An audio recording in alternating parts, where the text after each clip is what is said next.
You're not gonna be ready. Now me there. Man, you can sing. You have a good voice. Thank you. Wow, man. Anela, are you going to sing too? No. Why not? If I start singing, then The cockroaches will die. Everybody will.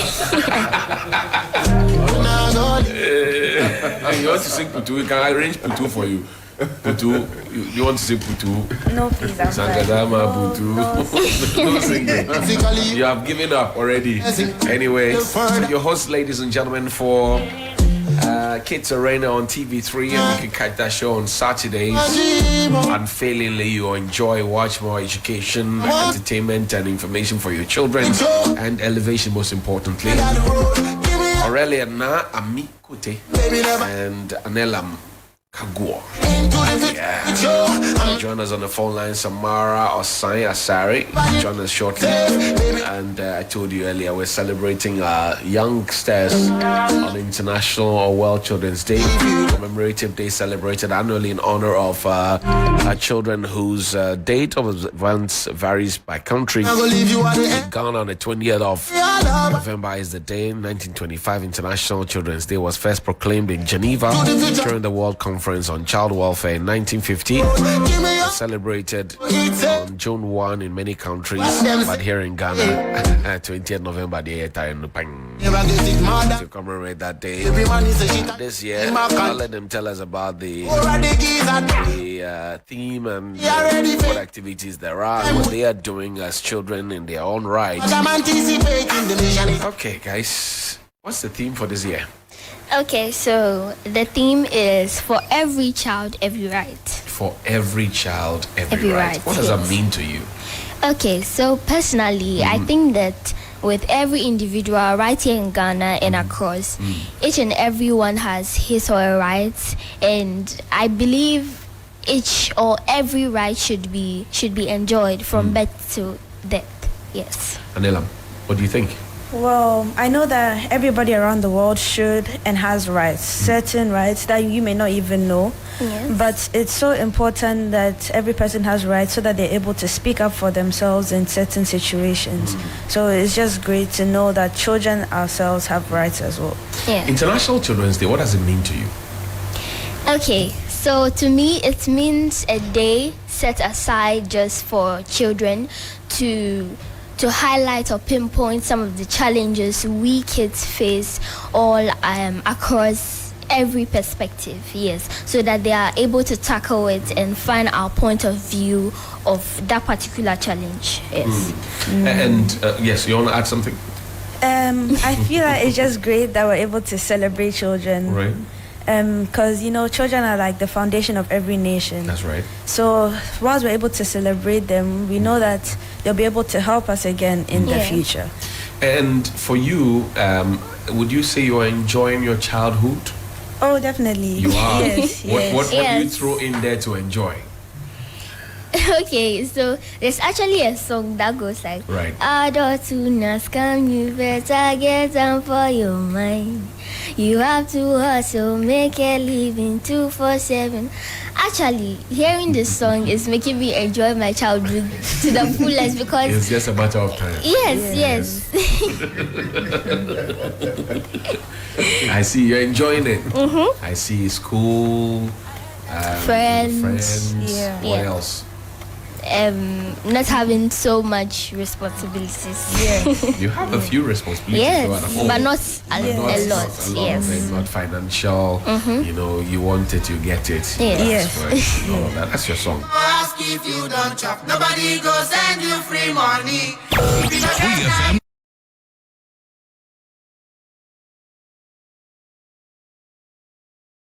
We are not angry. now, for all the young people you engage with on Kids Arena on TV, Yes. what runs through your mind when you have those conversations with them about their school, about how they're growing, their worldview of things? What runs through your mind? Well, first of all, it's so great to see how talented they all are in their own ways. We have so many talents that I didn't even know. Like, we had models, but we also had singers. We even had a chef at one point. Your co-host is a good singer. Oh, yes, She's yes. a great voice. That's why you don't want to sing. Yes, if I sing compared to her, then then the agenda will not agenda. Yeah. So you want to leave it? Yeah, It's okay. yeah. I respect your choice. I mean, so it's great to see how they're able to combine what they're doing with their school and also how they also have fun in what they're doing. Because that, I would like to say that is the most important thing, just to have fun. Just to have fun. Ghanaian children, are they equal to the task that other children in international schools, they have a lot of interactions with people who come from other countries? They come here, their worldview is different. Are Ghanaian children up to the task? Are they fit for purpose, if you will? Okay, so with every Ghanaian child, I'm a Ghanaian child, and with every Ghanaian child, he or she has different situations. Maybe you might go to this particular home that is privileged, and you might go to the other one that's less privileged. So you get two different situations here. So with one, maybe he or she gets exposed more, but with others. So I think it's not very equal, yes. Free SHS affects a lot of young people, children, who are in basic school now, hoping to get into secondary school. They are looking forward to enjoy free education. What do you think about free SHS? I mean, it's a great thing to have, to free education. 'Cause, I mean, sometimes you see children begging on the streets or things like that, and instead of doing that, they could be building their future in school. But then sometimes they say, oh, we don't have enough money to go to school.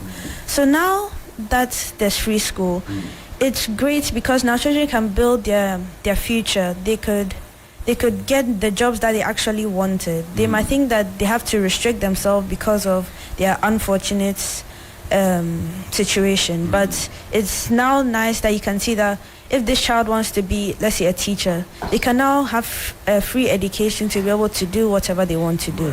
What could be made better about the NAMI? How could it be made better? Okay, so I think with free SHS, it's already good. It's a very good initiative, just like Anelam said, because you see lots of kids at home ask them why they are not in school, and they'll be like, we don't have money. But now, since free SHS is there, I think that one thing that could help push it is for government to provide the facilities needed, maybe like the textbooks, infrastructure and all of that. You have textbooks. Yes. Yeah. Other children don't have textbooks. Is that good enough? No. It's not good enough. No. If you met the president today, what would you tell him about textbooks? Okay, so I would tell him to work out with his, group or team to provide for the citizens of Ghana, because I think that's his number one priority, because he's there in that position to cater for all of us. Yes. Are Ghanaian children safe? Well, Not from your perspective. You Yes, created no. a house. No. I know. Talk about other Ghanaian children that people come on your show, they talk about them, you listen to some of the harrowing stories. Do you think Ghanaian children are safe? Well, I know that a lot of Ghanaian children have some struggles, but I feel like it's also important for them to try and not follow, like, let's say, peer pressure to go and do some bad things. But I would say that sometimes Ghanaian children aren't really safe. With what's going on everywhere in the world, there's not going to be a place that's 100% safe. And it's good to know that now, since there's free education, you could step away from that. And now you could go to school, go to your books, or even just try your best to beside yourself from those bad things. Yeah. You want to add something, Nami? Yes, I think you have said it all, because you don't get everything on a silver platter. In everything there are demerits and merits. So maybe there's one situation whereby this is good, but there's another whereby that one is bad. So I think in all we are okay. Right, you're okay. Where do you see yourself in the next 10 years? Would you take that one out? No, you take No, that you. one. I mean, you take that one. Okay. So in the next 10 years, I see myself traveling, exploring, and learning more things, getting to meet new people, knowing new stuff. Yes. What about you, Aniela? Well, for me in the future, I want to be a footballer. Okay. So I like to play for Man United. Man United. I like Why not to- Manchester United? Yes, That's yes. my team. Oh yes, Red thank Devils. you. Yes. Yeah.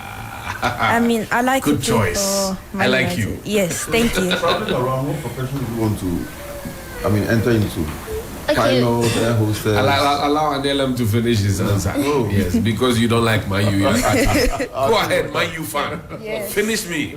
Okay, so I like to play for Man United. Yeah. I'm a midfielder, so Right. I like to be in that position. But I'd also like to explore, you know, wherever the journey takes me as well. If football doesn't happen, thanks to TV3, I have a good foundation to become, let's say, like a sports journalist in the Right, future. right. But my passion is mainly football or sports in general. What does mommy and daddy think about this, your football dream? Well, my mom is very supportive of it. Unfortunately, my dad passed away. Oh, sorry about that. So my mom, my whole family, even my brother started football before me. Okay. So he's the one that sort of got me into it. Okay. And I realized I have a talent for it. So I've now been able to, I've now been able to express that talent way more. And it's so much fun to play it as well. I see. Yes. You play gutter to gutter, 5-a-side, small poles, big poles, It varies. What do you play? honestly. Have you played gutter to gutter before? No. Have you played socks ball before? No. Have you not played socks ball before? Gutter to gutter? No. You have not played football. You have been playing. You have not played gutter to gutter before? No. Do you know what socks ball is? No. Chaskele? Do No. you know Chilesa? No. Do you know mini ball? No, don't worry about that. You were born in 1957. No, but there's still socks ball, oh, William. Oh, sure. Oh, Well, look at them and Look at ask them them. the right questions. She asked them the right Stop questions. disturbing them. Samara, how are you? Great. Microphone, please. Give Samara the microphone. How are you doing? I'm good. How are you? I am greater than Accra. Good to see you. And today is International Children's Day. What do you say? What do you think about it? I think that it's amazing, especially because it gives us children a chance to present ourselves. And it's also needed because we are the future. And it makes the life of the way older people easier because, well, they're passing on the mantle to us and they can be sure that we'll do a great job. And you think that children are capable and well prepared for the future? Yes, for some of them, but it also depends on how they were raised, for me at least. And what do you want to say about how children are being raised presently in Ghana? You've lived in Ghana. So Yes. tell me about it. Is it equal? Is it equal to the world view? I think for me it's different because of the family that I live in. Because for me, number one, we were faith-based Right? always since I was born. Another thing for me is that my parents had never told me that I can't do something. As long as it's possible and it's not like something where I want to become a unicorn or something like that. They said it's possible. And they've always taught me to be confident. So I feel like that depends on the family that you have more than where you live. But where you live also has to do with a lot of stuff because for me, living in Accra, everything you see a lot of things faith-based and I need that. So I think So it depends. faith, also the encouragement of your parents, and the fact that you have to believe in yourself, and then have a bigger vision. Yes. Okay, that you can tap into. Those are 4 lessons that I picked from you now. Do you have you have music in your bones? Yes. Do you want to be a musician growing up? Yes. Eh. Yes. So a musician like who as compared to who? Okay, so I think I've always been saying this, and I want to become like Stonebwoy. Stone Boy. Yes. Wow. Stone Boy. You want to be a dance hall artist. Yes. Why? I feel like the genres of music right here in Ghana, I mean, you have High Life and numerous ones. I think that we Ghanaians, we've not accepted well dancehall, and due to that, I want to explore and give you guys more of that. Yes. I see dance hall music. Of all the music choices, sorry, you need to bring your microphone down. Of all the music choices, dance hall, Not mainly dancehall. I want to reggae dance hall. any genre to give you guys fun. I see. any genre to give us fun. Well, I'm hanging out with my talented kids and the host of Kids Arena on TV3 Orela, Na Amikote Anielam Kagor and Samara Osai Asari joining us here in studio. Today's International Children's Day, and you can send your messages, thoughts, and concerns. William, you wanted to ask a question? Oh, because I was, I'm always interested in traveling, and I thought she wanted to be a pilot or an air hostess Musician. or a travel journalist. Footballer. But the musician will also be in the same space because that's the arts for me. So it's good to hear. I didn't ask you what you want to become in future. For me, I don't know what I would want to become yet as an adult, but I'm already achieving my goals because not only am I a TV host for Kids Arena, and shout out to Kids Arena, it's amazing, but I also have my own platform, Samba Time, where I'm able to interview celebrities and entrepreneurs. And I told my parents that I wanted to interview people since I was 6 years old. Right. So I'm already living a part of my dream now. I don't know what I want to be yet, but I'm still exploring different things. Different things. That's interesting. And then let me come to you now. The man in the midst of two intelligent and smart and beautiful women, or girls, I should put it. Yes. How does that feel, knowing that you have to work along with them, but you also have to be yourself? I mean, like, I've always worked with girls throughout my life. I mean, in most of my classes, at one point in my class in grade 5 and 6, I was the only boy in the class. Wow. Which was crazy because... You were the only boy in a Yes. class of how many? No, we were like little. We were like 7. Seven, and you were the only guy Yes. in the class. Yes. So it was, I wouldn't say a struggle, but it was very interesting to know, like, what's going on. I also have a sister as well, so throughout, it's just been fun to work with girls as well. So it's nice right now. I mean, there's still some things that I never understand about girls, like. Right.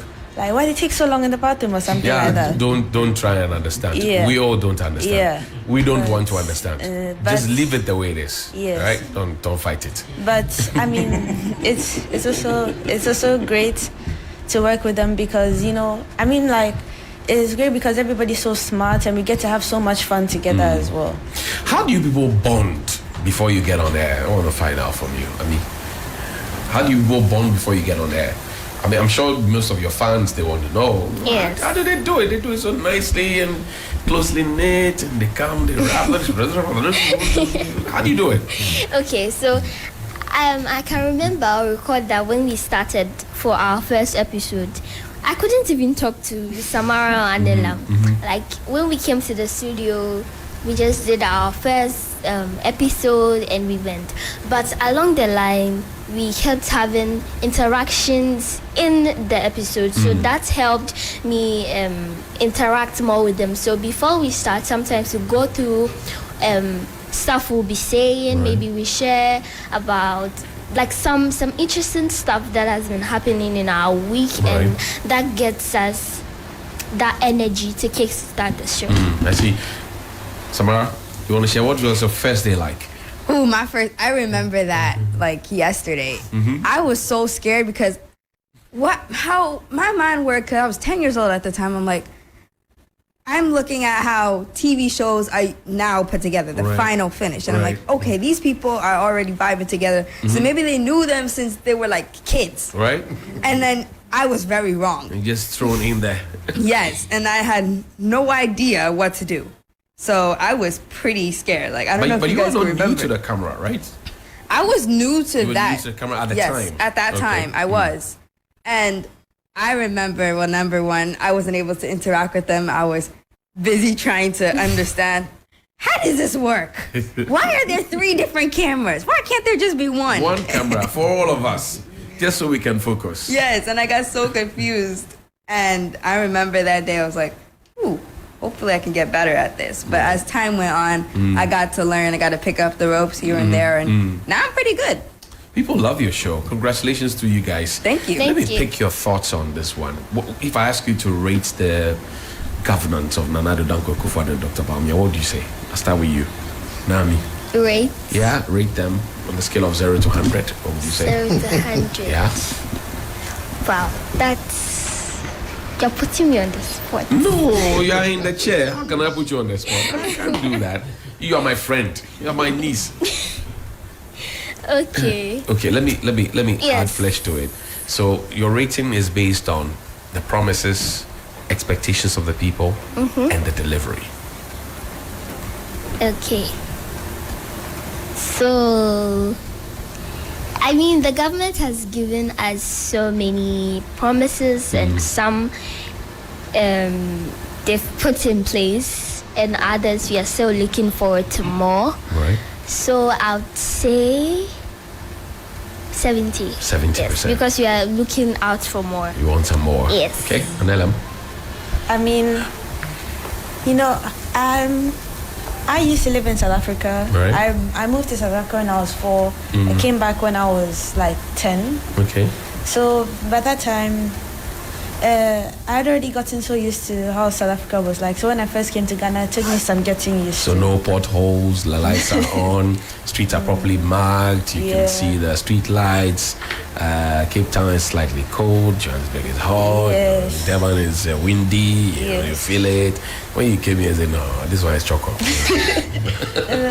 I mean, I wasn't really expecting South Africa, and we know that now there have been a lot of things that's going on with the governance. Well, some people are protesting whatever he's doing, but I feel like it's also not easy to be a president as well. So it's obviously going to be hard, and I don't think that anybody can fulfill all the promises that they make. So I would say like the same thing as already, like a 70. 70 as well. Maybe even like 65, 70 around No, that. make up your mind. What do you want? 70, Okay, 65, 70. 70? Yes. Okay. 70. Samara, what about you? Well, for me, let me just say this really quick. As much as we may think, okay, they're not bringing all the promises and stuff, I also want to step into the president's shoes. He may have a lot of things to do because he's running a whole country. Right. And a whole country with all its different problems, that's going to take a lot of time. So I understand that part, but I also stand the part of our people, because some promises that were made and some things that are expected to be done. And for me, I feel like there's a lot of weight on both sides. Promises that are not fulfilled, it gets the people angry. They start to protest because some of Right. these things should have been done. Right. But then you also have to look at some of the things that the president has to go through because he's ruling a whole different country. There's a lot of pressure. Right. So for me, I'd say a 75. 75. So 70, 70, 75. That's a B minus A, or maybe a B and an A, right? So the president is in a good place. I see. Does any of you want to be a politician? Okay, I said this. Do you want to run for office? No. No? No, You? too much problems. Too much problems. What kind of problems are there?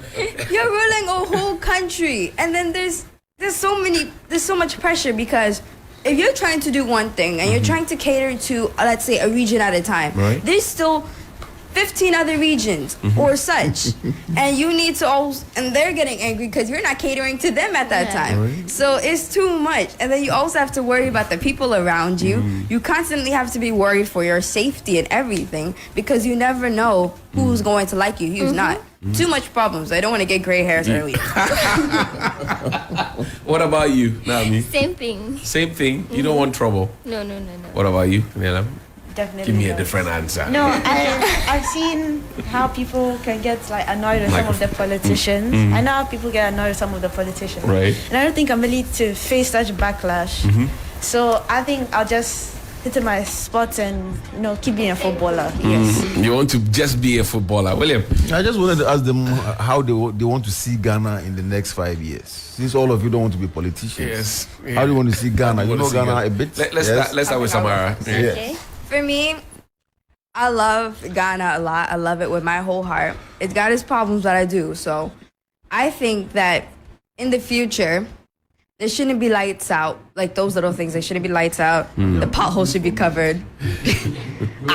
No lights out. Okay, that's the first one. Let's know them. No lights out. The potholes and gutters should be covered.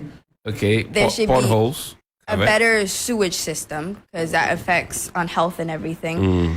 But I think another thing that doesn't just have to go about Ghana, but about the whole Africa, that we should be joined together. We shouldn't be fighting over small things. I think that we should all join unite. as one person, because Africa together, we are an amazing country. We're an amazing country. We're an amazing continent. Continent, yeah. So I feel like if we can all join together, we'll be really good. Because if you look at how everything is, one reason why we can't join together is the languages. Right. Another because of small little things. So I feel like we should get past those. We should learn each other's languages instead of having to learn foreign languages. We should learn our languages, join together, and be united. Wow. No light out, potholes covered, better sewage system. Africa must unite, and we must do so if our languages are intertwined. What do you think? 5 years? How do you want to see Ghana? You can extend it to an African conversation, by the way. Okay, so I'll just start with Ghana first of all. First of all, Ghana should be, in 5 years, I'd like to see Ghana more developed in terms of roads, like Samara said, gutters and everything. But also like to see a better education system. Okay. I mean, it's great that we have free school right now, but I'd like to see that turn into something greater. Like what? Like, well, we have free school, but then the facilities in those free schools. But that's just for the best. second cycle. Yeah. So basic schools, they don't have that. Yeah. They don't have free school in the strict sense of the word. You know, people still pay for those services. Yeah. So I think that it's important though that I don't think that we could make those schools free because we still need to make a profit for some sort. Right. But at least make it cheaper or apply some sort of, I would say, like discounts for the lesser privileged, so that they're able to actually go to school and better their country. Great. And I also think that, well, let's just say compared to South Africa, when I first came, I expected Ghana to be more sort of developed because you see so many different like We're assuming that infrastructure Nelson and Mandela is the everything. same as Kwame Nkrumah. I mean, everywhere you go, you hear about South Africa, that I want to hear that about Ghana. I want to be able to, whenever I hear Ghana, I want to be able to be proud of it because I don't want to hear that, oh no, Ghana has done this, Ghana has done that, something bad like that. I see. Samara, before I go to Nami, you had something to say? I wanted to add something because we are starting to hear more about Ghana, but it's mostly on the side when it comes to December, all the festivals and everything. So when I'm adding to what you're saying, I feel like that we shouldn't be just heard just because of all the festivals we're having, just because of all the celebrities we have over. No, I want to hear that Ghana is doing very well. Right. Ghana's currency is not dropping anymore. Ghana's education is sharp. Right. We are all benefiting well. I don't want to hear just about the celebrities and everything. That's cool, but at the end of the day, what's that really doing for us? Nami, 5 years. Okay. Ghana story. What's it going to look like? Okay, so I think that Samara and Anelam, they've said it all, but I want to add up to the health system. We've been talking about celebrities right here in Ghana, school system, facilities, infrastructure, and we've forgotten about the health system. That's right. In the next 5 years, I would like to see numerous hospitals, health facilities right here. Agenda 111. Right here in Ghana, we having to perform surgeries right here, not transferring them to other countries because you know some diseases or infections should be transported to other countries to be faced. But I want a situation whereby they rather would come here to have these surgeries or this stuff. So yes. Aurelia Na Ami Kote Anelam Kagoa and Samara Osai Asari, they're hosts of Kids Arena. If you thought they were children, they are not children. These are ancestors living ahead of their time and sharing their own thoughts with us. But let's connect on the phone line now and speak with the Honorable Clement Abasinaba Park. He's the MP for Bolsa South. And then also Kofi Asari. He's the Executive Director of Africa Education Watch. Gentlemen, good morning. Thank you very much for your time. Doc, salute.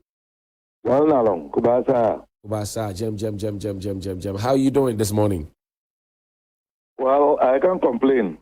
I mean, I'm up and well, in spite of all the challenges that we have to fend off. We thank God for granting us His mercies. And let's use those mercies that He has granted us for the collective good and benefit. And I must commend the two young ladies for such eloquence and a demonstration of a deeper understanding of the issues. I had the chance to listen to them whilst I was waiting, and I must say I'm very impressed about their depth of knowledge and their grasp of the issues. There are two ladies and one gentleman, by the way. Oh, very well, yeah. very well, and a gentleman as well. But at least it shows that if we get it right, indeed, this country has a future. But we must get it right. We must put in place the right structures and the right foundation for them to be able to do the kinds of things that they are dreaming about, which will make this country great. Great. Kofi, good morning. Thank you for your time. Kofi. Hi, good morning. Yes. How are you doing, Kofi? Great.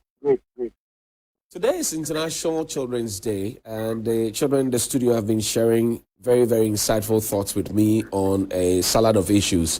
First of all, you are with the Africa Education Watch. You've been doing a lot of research work and publishing your findings, etc. What do you say on today's celebration, International Children's Day? With the Children's Day, they are happy about the rest Africa Education Watch is doing for them. Otherwise, I will come and charge them for refusing to acknowledge how we are working hard to ensure that the world is a safer place for all children. Well, yes, happy Children's Day. I wish them well.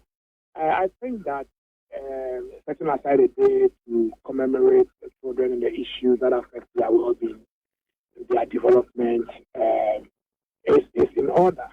I mean, today's children are tomorrow's adults. It's a saying that an adult is a child that has survived. And so, as stakeholders in human capital development, we owe it as an obligation to all children to ensure that the quality of education, the quality of health, the quality of water and sanitation and other social services they require to be molded into responsible and adults, is provided for them. And so such a day always presents that opportunity for us to review and reflect our actions and strengthen our resolve to continue to improve the provision of these services to the advancement of the rights of children.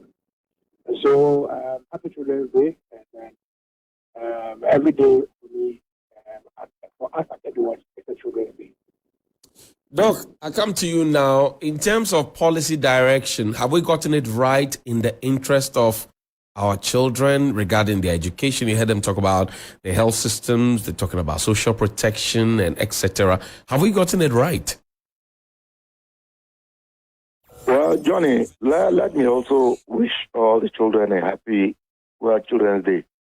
As Kofi Asare said, I mean, every adult is a child who has survived, and I think that is so true. I would say that our problem in Ghana is not about policy or even laws. It's about the implementation and giving, policies the needed effect. And you see, let's be brutally honest. We are making some efforts somewhat, but I think that those efforts are rather feeble and sometimes half-hearted. I mean, we are speaking about children here. Johnny, you just think about it. When you were a child, when I was a child, it is true that times have changed, and now, we can speak about technology and phones and the internet and all of that. But we still cannot take away the physiological needs of a child in terms of proper growth. That's right. How many public spaces do we have available where we can say these are safe public spaces that kids can go to, walk around, run around, bounce a ball, or kick a ball. How many of them do we have? Even in parts of the country and parts of the city where we are seeing the emergence of plush residential neighborhoods. The issue of recreational facilities and having them at regular locations within a settlement is something that we have taken for granted. Even the few pitches and spaces that have been available have been encroached upon. Buildings are being put up on them. And I have a problem with that.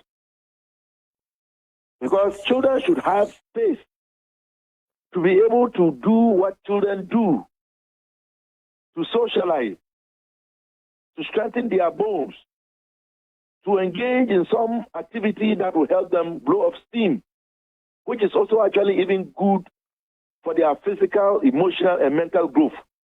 And we are losing all those spaces. And I think that is something that I think we should be looking at. So for you, it is not a matter of policy misdirection, it's a failure to implement the stuff that we have put pen to paper with. But who are we to hold responsible for that? Well, obviously, we must hold those we have entrusted with our destiny to work in our interest and on our behalf. Yes, we can speak about the three arms of government, but I think the bulk of the attention ought to be channeled to the executive, because it's about the holders of our public resources. Because, for example, look at the Efua Sutherland Children's Park. The Children's Park, that's right. I mean, are you not? I even feel ashamed as a Ghanaian, as a lawmaker, that today, 2023, going to 2024, a space that was lively, active years ago, when I was growing up, today is nothing to even look at, let alone write home about. So, have we made progress or have we retrogressed? I mean, that is the classic example. And we have the laws. I mean, if you look at our statutory books, we have, provisions about, free compulsory basic education. Can we say that is actually happening today? Given the number of children who are of school-going age, and Kofi Asare is on the other side. Let me tell you. Let me put that to Kofi. Kofi. So again, I ask you a question of policy or policy misdirection. You have had cause to tell us how many schools we have under trees. Are we not asking for too much? Okay, so policies not misdirected. A few policies are misdirected, yes. But generally, our policies are not misdirected. The issue is we have a policy incoherent issue. Our policies don't think to provide systemic outcomes. Our policies are mainly output oriented. And I was giving an example of, it is not necessarily children, but I was giving an example of a policy like the teacher training allowance, where you have a policy that aims to provide financial support to needy students to access tertiary education. In that case, the policy must be targeted because you're talking about needy students. But the policy is not targeted, it's wholesale and generic. Then you bring down that policy, beautiful one, with the Ghana card. Tertiary students do not have to go through guarantors to access student loan. And so a guarantor-free student loan policy, get the Ghana card, fantastic policy. But you then say that even though you have such a policy, make sure that, and the reason for that policy is that the poor students who is not likely to have a guarantor can now access student loan on their own using their Ghana card. Fantastic. Then you go ahead and say that even though you have Ghana card policy, which ensures that every Ghanaian student is able to access student loan, you will still pay allowance to some of the Ghanaian students. Okay, so the two policies, the teacher allowance policy. Yeah, trainee And allowance. the students, the guarantee-free student loan policy are incoherent, incongruous, totally in abeyance. They are totally, on the opposite, on opposite path. So you see, that is what we call policy incoherence. One defeats the other, and when you have that, you waste resources because you spend 220 million a year on the statutory allowance. That can build 220 schools, and then you still have the student loan program running. Are we raising our children right in order for them to take their places in the future? And if you get a sense of what the children in the studio have been telling me, in the next 5 years, they want to see no potholes. They want to see your drains covered. They want to see people living a better life. They want to see more jobs. They want to see employment. They want to see their lights working. They want to see industries. They want to see all those things that you will find in an advanced country. Are we raising them right in order for them to plug in so that they can get the future they desire? Unfortunately, in the next 5 years, they are going to see all the things they don't want to see. Because we are not doing anything different. If we don't discourage the children. No, you can't do the same thing over and over again and expect different results. It doesn't happen. It doesn't happen. You don't change certain things. You must act. Our actions are not coherent with our expectations. And so, where is the paradigm shift in the way we are seeing our students? From the household level to the institutional level. What is changing? The children we are training out today are even more highly delinquent and exposed to deviant behavior than the children of yesterday. Social media penetration has worsened the moral case. Our children have mobile phones even when they are in school. When they are finished from using mobile phones, they have mobile phones. We are training children who go to secondary schools with the aim of getting mobile phones and getting questions so that they can pass examinations. We are not teaching our children integrity, so they are more inclined to follow a path where they can pass examination without using genuine means. When your children are not being taught and are not embracing integrity, and that those who rather are exhibiting high level of integrity are the exception and not the norm, I'm sorry, we will see the things you mentioned in 5 years. That's why I'm saying that there's no paradigm shift. If we don't want to see the things you mentioned, we can act in a way that we don't see them. But as things are now, I'm sorry. Did you read the BC results? I read it. The infractions were too many. Right. About 20,000 results have been held and were being scrutinized. About 300 students were caught with mobile phones during the war in a particular school in the Bogosu area. No, not Bogosu, the BNE area. One school, almost everyone, when YX entered the examination hall unaware, almost everyone in the examination hall had a mobile phone, copying from the mobile phone. So you see, there's a culture and a subculture. So the subculture now, the culture now is zero integrity. I see. Dr. Park, so where does this come from? That is it because we are too fixated on test score, which is why the children would want to cheat or copy in an exam, and not rather try to grab the knowledge or grasp the knowledge and the substance and apply it in life, as it were? Look, Johnny. Yes, sir. Kofi has raised some very true but worrying issues. And I think any honest Ghanaian who has listened to Kofi Asare, in as much as what he has said is the dirty secret which makes us uncomfortable, we must admit it and confront it before it is too late. Look, I have followed Kofi's work and many other, education area think tanks and enthusiasts, I should say. And this trend that he's just describing, we thought it was bad about maybe 4 years, 5 years ago. Hardly did I anticipate that we could get to the level that we are today, where in fact a whole school head teacher included, whether you like it, headmaster, head teacher, masters, invigilators, the whole system would be so compromised to become a conduit to allow students to get grades that they don't deserve. It is happening.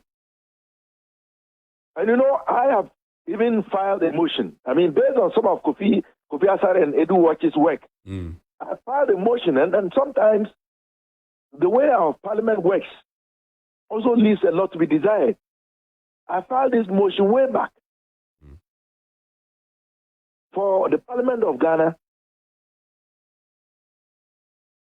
to probe the issue of examination malpractices. Since my motion was filed, every year it has exacerbated. So the point I'm trying to make is that we have a multiplicity of issues culminating into this current arrangement. One is the issue of succeed with no sweat. Okay. For some reason, our society has come to celebrate people who, quote unquote, are successful without even bothering to look into how they became that successful. I see. We are beginning to worship instant and immediate glory to the detriment of investment, hard work, and honest earnings. And I think that is what is translating to the lower levels, where students think that all my parent wants is for me to get a good grade. Okay. All my government wants is for me to get a good grade and go to a tertiary institution. You hold your horses because the youngsters in the studio, they have questions for you. Samara, you start the question. That's the Honorable Member of Parliament for Bosa South. He's also a ranking member on the Education Committee, Dr. Clement Apak. He's taught at the University of Ghana before. He's worked at the presidency before. So fire your question to him. Doc, please listen. All right. First of all, good morning. And my question to you is that when it comes to schools and everything, sometimes we rely on the three arms of government. But my question to you is, if we see that those arms of government aren't doing anything for us, what are we going to do next? Should we take action ourselves, or should we keep on complaining and keep on waiting? Doc, your question is set. What do you say shortly in 1 minute? Ideally, you shouldn't be disappointed by all the three arms of government. And I know usually because the legislature is the House of Representatives, if one was to bring a petition in lieu of any issue of concern to you, you are likely to get an audience. But the issue is that things tend to be slow. And if indeed you then become disappointed that none of the three arms of government is up and doing in terms of your issue of concern, then the best way to get all of us to pay attention is to organize a public protest. That is what I did when I was, a young activist. I see. Okay, Kofi, listen to Samara. She has another question for you. Kofi Asare works with a think tank, a civil society organization. They are interested in education. They've been doing a lot of research about education and giving positive feedback to government on what they do. Here's listening to your question, Samara. All right, so good morning to you too. My question is, okay, we see that in different schools, we usually worry, or parents usually worry about the test scores and everything. And my question is, do kids cheat because they feel like that's the only way to please their parents, or do they cheat because they're surrounded by those type of people that keep on pressuring them? Because from what I noticed, at least in some schools, they won't cheat because of their parents. They don't really care what test score they get, but they cheat because that's the people around them. Kofi, what do you say? You've been digging. What do you know? I have always begun the tracing of this issue from the house. And so children who are amenable or who are more likely to cheat in examination, are supported to do so from the house. And so parents have a key role. In fact, the first role or responsibility to ensure that our children learn or are brought up with integrity to believe that they must be honest in their dealings and not do bad things like cheating is the parents. I mean, the parents are primarily responsible, even before the school environment, because if the child has integrity, no matter the level of examination or practice, they will never participate in that. So parents must be responsible. Okay. That is where I think we should leave the blame and the responsibility. Great. Dr. Park, Anelam has a question for you. He's the member of parliament I mentioned earlier to you. What do you say? Well, I want to ask him does he think that children are able to express themselves as well as other children are to do in different countries in Ghana? Doc, you've been traveling around. What do you say of our children as compared to other children in other countries? Well, this is a very tricky question. I say so because the level of expression and what is deemed acceptable is a product of culture and tradition. So, for example, when I lived in America, for example, and I mean, my elder daughters, two of my elder children are there. They grew up there. Right. The way they can express themselves, I would say, is different from, my children here in Ghana today. And I think it is largely because of the environment and the culture. But I think that compared to when I was growing up, even in Ghana, conditions are changing, where even my kids today are able to express themselves a lot more than I could even imagine when I was their age. So to some extent, I would say, because of our culture and tradition in Ghana, to some extent, our young ones are still constrained as to how far they can express themselves compared to, say, kids growing up in the U.S. or Canada. I see. And you're talking about children in international schools or children in the typical public Saito school that I attended? Well, you see, that is another dichotomy, right?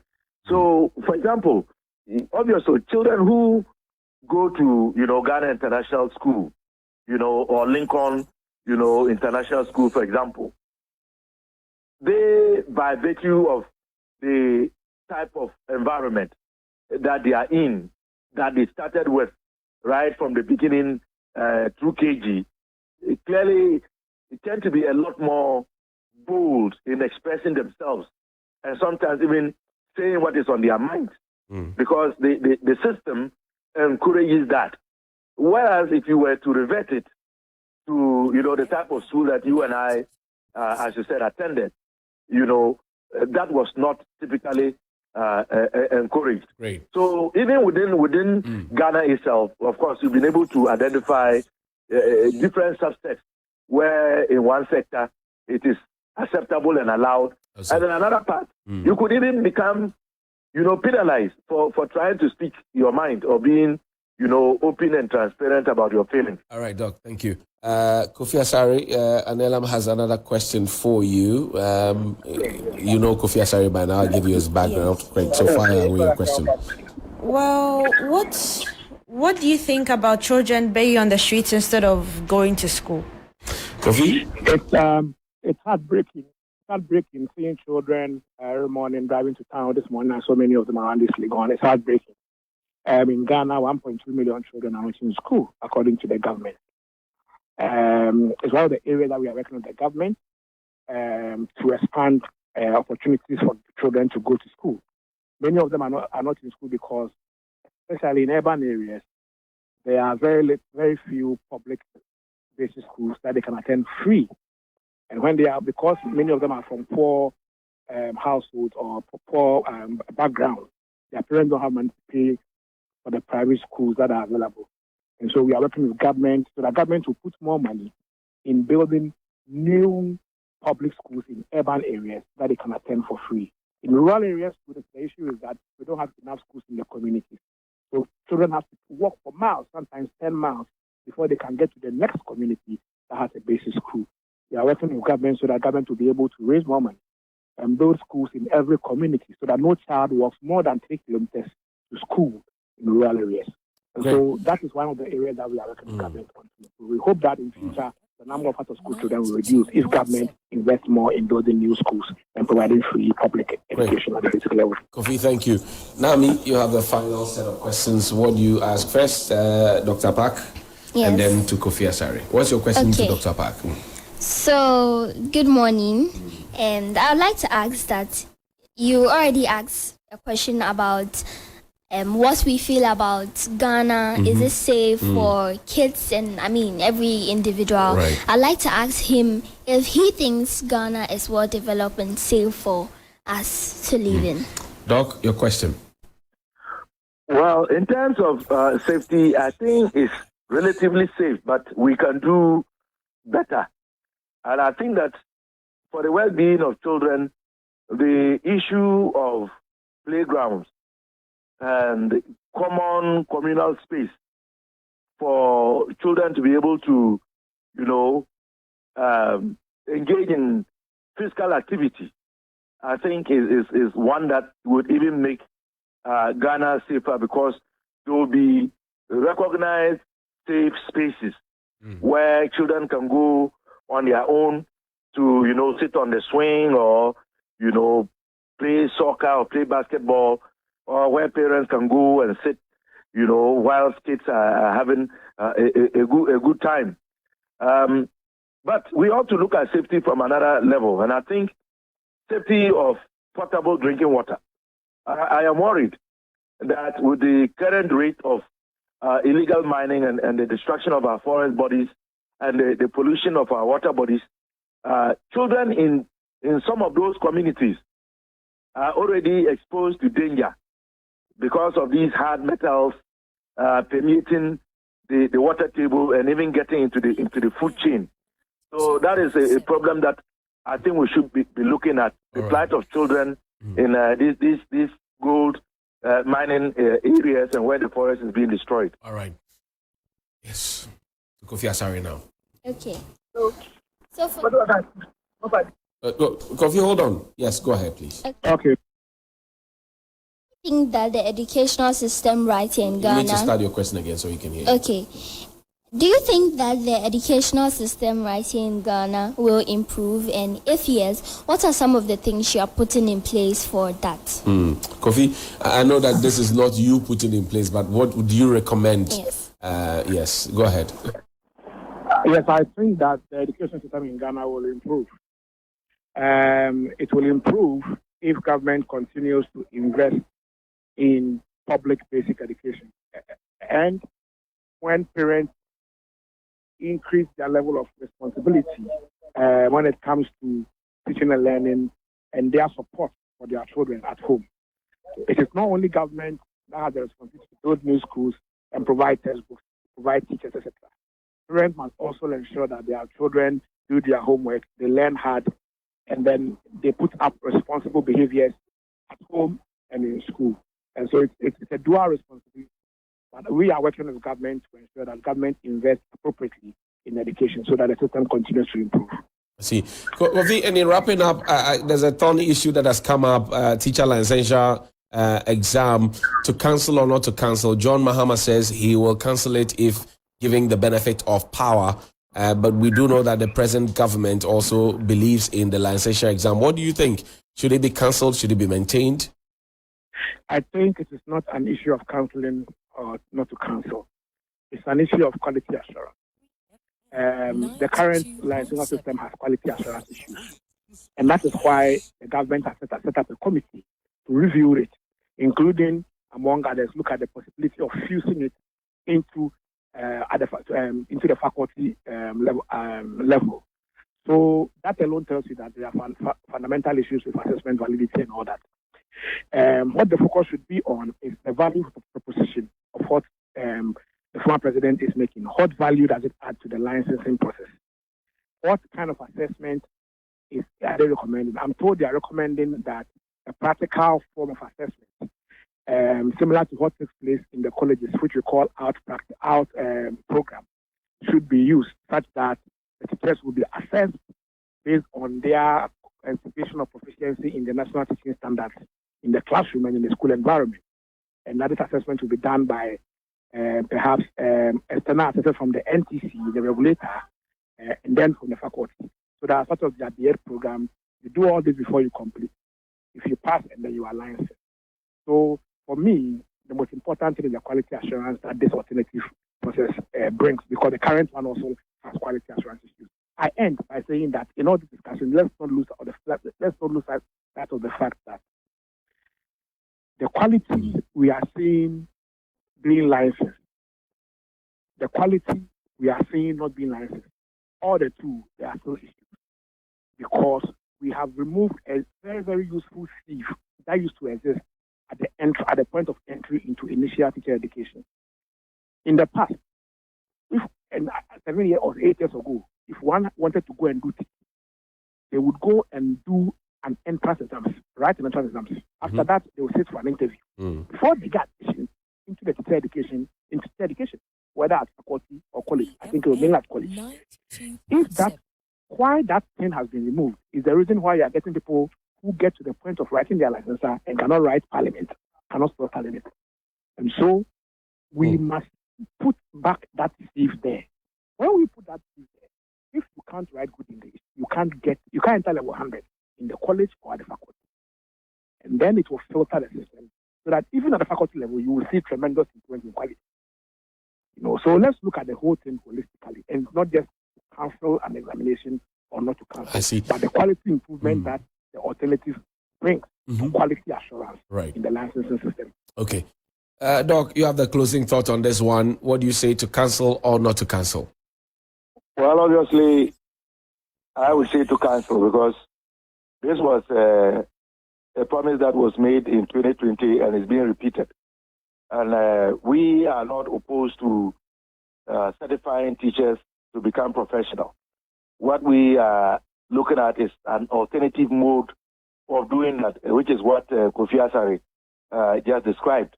Rather than having it stand alone for teachers after teacher training to do national service for 1 year and then pay to write this exam, it would be converted and tailored as a course, compulsory course for every final year student to write.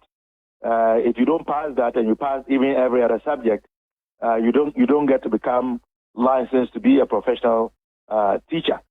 And if we were to do that, not only are we going to save cost to the applicant, but we are also going to then remove the 1 year national service, which we believe is a waste of time, so that teachers can be quickly processed and deployed into the classrooms to teach.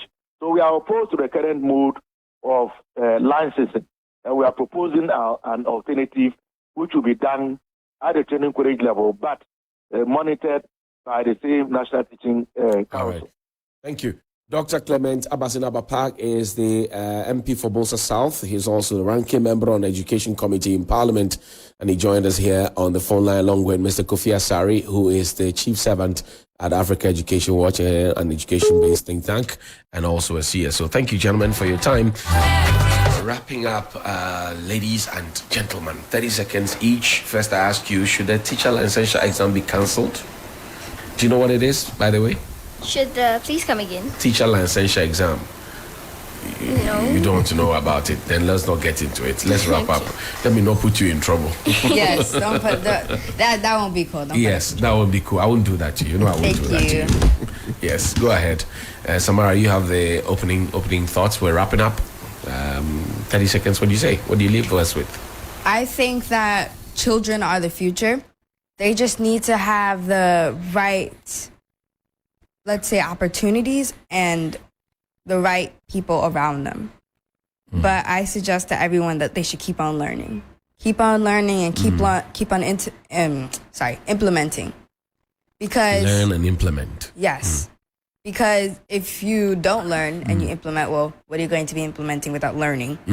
That won't work. Yeah. And vice versa. You're just sitting with information but not doing anything. So I feel like the way to get a better Ghana, the way to get a better city, a better country, a better you, is to learn and implement. and that we all have a fire inside of us. We all have a passion. We all have something strong to help us win. We just need to learn and implement. Live and learn before the bridges burn, because the more you learn, the more you earn, the better you're able to serve. Niela, 30 seconds. Okay. Well, first of all, Use the microphone for me, please. Draw it closer to you. There you go. First of all, I would like to say, I said this earlier, and I like it because it rhymes, that children are the foundation of the nation. So it's important that we are celebrated, but also the fact that we are given responsibilities as well, so that when we get older, we won't be so shocked at what we have to do in the future. Like, we have to learn how to be responsible with many different things, like, for example, money. So that in the future, when we get money, we don't just spend it anyhow. And also, I like to say that it's important for us to go to school. First of all, it's part of our parents' duties to make us go to school, but it's also part of our duties as well, that we actually learn and, as Samara said, learn and implement what we learn at school as well. Yes. Learn and implement. Nami? Okay. So I'd like to tell you all that it's better to know and not need it now than need it and not know. El Lizato. Go again. Let's hear it again. So it's better to know and not need it now than to need it and not know it. Like you're saying, it's better to be prepared for the opportunity and not have Yes, it than to have the opportunity and not be And not prepared, be for prepared, it. yes. You'll be doomed. Yeah, complete waste. Go ahead. Also, I would like to tell them to know more, explore, because once you explore and you know more, you'll be able to tackle various issues that come your way. Because, I mean, day in, day out, you face different stuff. You face good ones, you face bad ones. So you should know, learn, and enjoy every single moment, because life is once. Life is one. Grandpa William, what do you say? I just want to tell the children, those here, those listening to me, to try to not be the weak link in any endeavor to bring progress. Anything that is done to bring progress, endeavor not to be the weak link. Always be positive, try to support the group that is doing something positive. Don't be the Jonah of the Don't group. be the weak link. The Jonah of the group that they have to toss you into the understand ocean. that? Yes. Okay, all right, thank you. Don't be the Jonah of the group. You don't need any Jonas. They don't need any Jonas, because they will toss you into the ocean and the fish will swallow you. Right. There's somebody out there coming to pick So you. by popular request, there's a request for you to sing a song for us now, before we go. Me? What are you singing again for us as we wrap up? No, she sang that one. Okay. Okay, so... Okay. Yeah, go ahead. I'll sing Adele, Easy on Me. Go ahead. It's your So show. should I do a cappella? It's your show. Okay, so there ain't no room for things to change when we are both so deeply stuck in our ways. You can deny what I've tried. I changed who I was to put you both first, but now I give up. Go easy on me, baby. I was still a child, didn't get the chance to feel the world around me. Had no time to choose what I chose to do. So go easy on me. You've gone easy on us. Can we do one Stone Boy for the all white party? Do you have a Stone Boy song? Another Stone Boy song? Oof. Yeah. Oof. Another Stone Boy song. Yeah. Okay, Stone Boy in the building. 3FM 92.7. Okay, so Any feel free. okay. It's your choice. It's your show. Okay. Yeah. Could I never be a minimalist? One pon the list. We take the win and dirt as the list. Them know some man a bossy like a road junglist. Give them a one God song man a evangelist. Fire, Burn them like a fireman. Me no see no other youth way other than hurry around things, oh yeah. Shagabam, hurry around that tape, yeah. Anywhere them see mankind, them do, I'm kind of we do like so we never know. Oh, we are, oh, because we are, oh.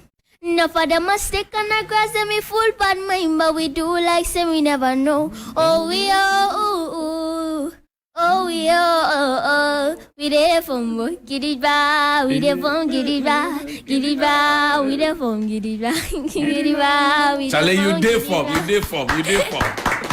Look, I'm gonna send this video to Stoneboy. Read this LPM for me.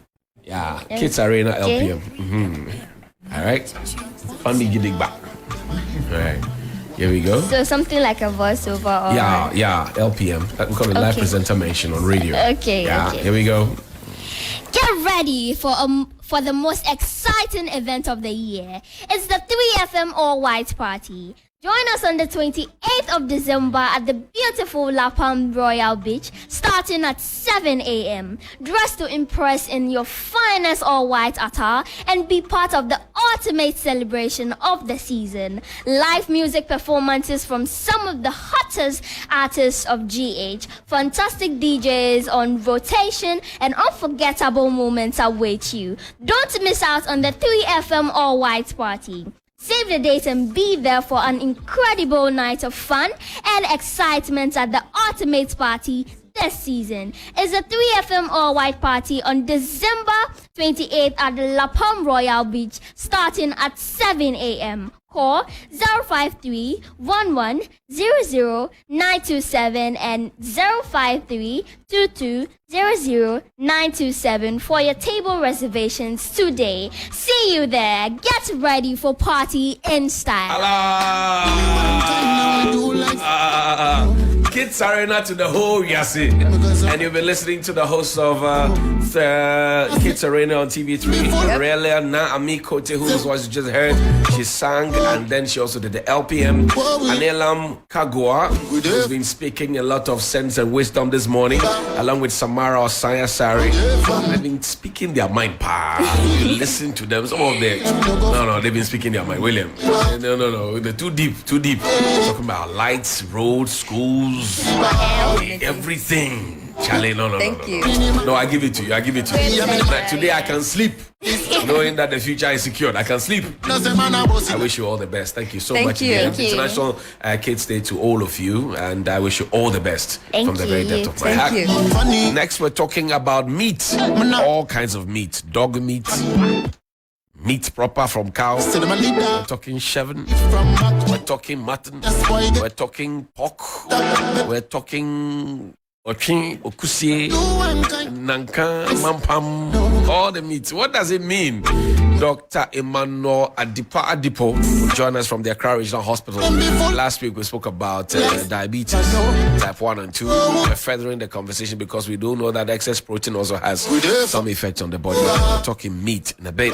Stay with us. But now it's Gidigba. That's Nami's favorite, Gidigba. Sunrise. 3FM Sunrise.